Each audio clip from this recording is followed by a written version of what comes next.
జై భీమరావు భారత పార్టీ విజయనగరం జిల్లా అధ్యక్షుడిని.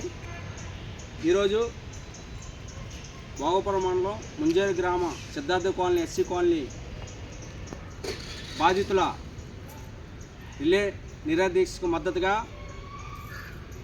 ఈరోజు జై భీమ్ పార్టీ తరపు నుంచి మేము సంఘీవం తెలపడానికి వచ్చాం.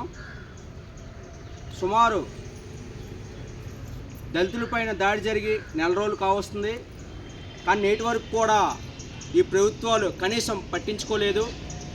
అలాగే ఈరోజు పోలీస్ యంత్రం కానీ రెవెన్యూ యంత్రం కానీ కనీసం అక్కడ మండల ఎంఆర్ఓ గారు కానీ అలాగే డిఎస్పీ గారు కానీ దీక్ష శిబిరానికి వచ్చి కనీసం పరామర్శించుకోవడం దురదృష్టకరం.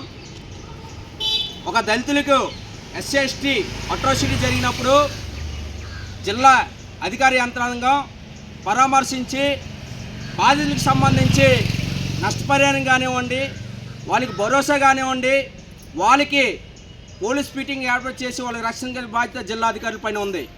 కానీ ఈరోజు జిల్లా అధికారులు కేవలం ఈ పాలకులకులు పాలేర్లుగానే ఉన్నారు. నిన్న దీక్ష శిబిరానికి వచ్చి విజయనగరం DSP గోవిందరావు గారు మహిళలను చూడకుండా భయభ్రాంతులు గురి చేస్తున్నారు. అయ్యా గోవిందరావు గారు, రక్షణ కల్పించే అధికారులు మీరు దీక్ష శిబిరాన్ని ఎత్తివేయాలి, మీకు న్యాయం చేస్తామన్నారు. మాకు ఏం న్యాయం చేశారు? నెల రోజులు కావస్తుంది. కనీసం ఆడబిడ్డకి ఉదయం నుంచి సాయంత్రం వరకు నిరాదీక్షలో ఉన్నారు. కనీసం వాళ్ళకి ఏం నష్టపరిహారం మీరు ఇచ్చారు? వాళ్ళకి ఏం సౌకర్యాలు కల్పించారు మరి SC/ST యాక్ట్ ప్రకారం?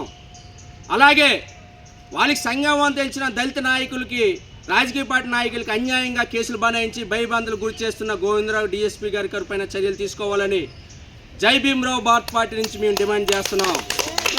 అలాగే ఈ నిరాదీక్ష కారణం, అలాగే దళితుల దాడి జరిగిన కారణమైనటువంటి కోన దుర్గాప్రసాద్ గారి CI గారి పైన ఆ రోజే ఫిర్యాదు 18వ తేదీన స్టేషన్లో ఫిర్యాదు ఇచ్చి చర్యలు తీసుకున్నట్లయితే ఈరోజు ఈ ధర్నాలు, ఈ రాస్తా రోకులు, ఈ కేసులు జరిగేవి కావు.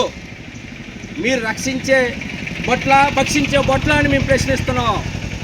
అయ్యా, మేము ప్రధాన డిమాండ్ జై భీమ్ పార్టీ నుంచి ఒకటే డిమాండ్ చేస్తున్నాం. కోన దుర్గాప్రసాద్ గారి మీద SC/ST యాక్ట్ కేసు నమోదు చేయాలి. అలాగే డిప్యూటీ MPDO గాయత్రి మేడం గారు కూడా నిర్లక్ష్య వైఖరి, అధికార దుర్వినియోగం పాల్పడ్డారు. ఆవిడ్ని కూడా కేసులో నమోదు చేయాలి. అలాగే పంచాయత్ సెక్రటరీ పైన కూడా నమోదు చేయాలని చెప్పేసి మేము చేస్తున్నాం. అయ్యా, ఈ జిల్లా అధికారులకు ఒకటే డిమాండ్ చేస్తున్నాం. మీరు ఎన్ని కేసులు పెట్టినా, ఎన్ని చేసినా దళితులు పక్షాన నిలబడే పార్టీ జై భీమరావు భారత పార్టీ. అలాగే మేము ఆంధ్రప్రదేశ్ న్యాయస్థానం, అత్యున్నత న్యాయస్థానం కూడా మేము సంప్రదిస్తాం, కేసులు వేస్తాం, తప్పు చేసిన మీద చర్యలు తీసుకోవాలని మేము పోరాటం చేస్తాం. అలాగే మేము ప్రధాన డిమాండ్ ఏంటంటే నిర్లక్ష్యం అధికారుల మీద చర్యలు తీసుకోవాలి. అలాగే మేము ప్రత్యేక ధన్యవాదాలు మా హైకోర్టు న్యాయవాది రామ చైతన్య గారికి ప్రత్యేక ధన్యవాదాలు. దళితుల పక్షాన అయ్యా మీరు మాకు అండగా ఉన్నారు. మాకు ఏది జరిగినా మీరే ఉన్నారు. మమ్మల్ని జైల్లో పెట్టినా, మాకు ఎన్ని కష్టాలు వచ్చినా మీరు మాకు అండగా ఉన్నారు. మీకు ప్రత్యేక ధన్యవాదాలు. ఈరోజు ఉదయం నుంచి మాకు ఈ నెల రోజులు మా దీక్ష శిబిరంలో మీరే ఉన్నారు. మాకు జిల్లా కోటకు వచ్చి మాకు అన్ని విధాల సహాయకాలు అందిస్తున్నారు. మీకు బాబాసాహెబ్ అంబేద్కర్ ఆశీస్సులు ఎల్లవేళ ఉండాలని కోరుకుంటూ జై భీమ్.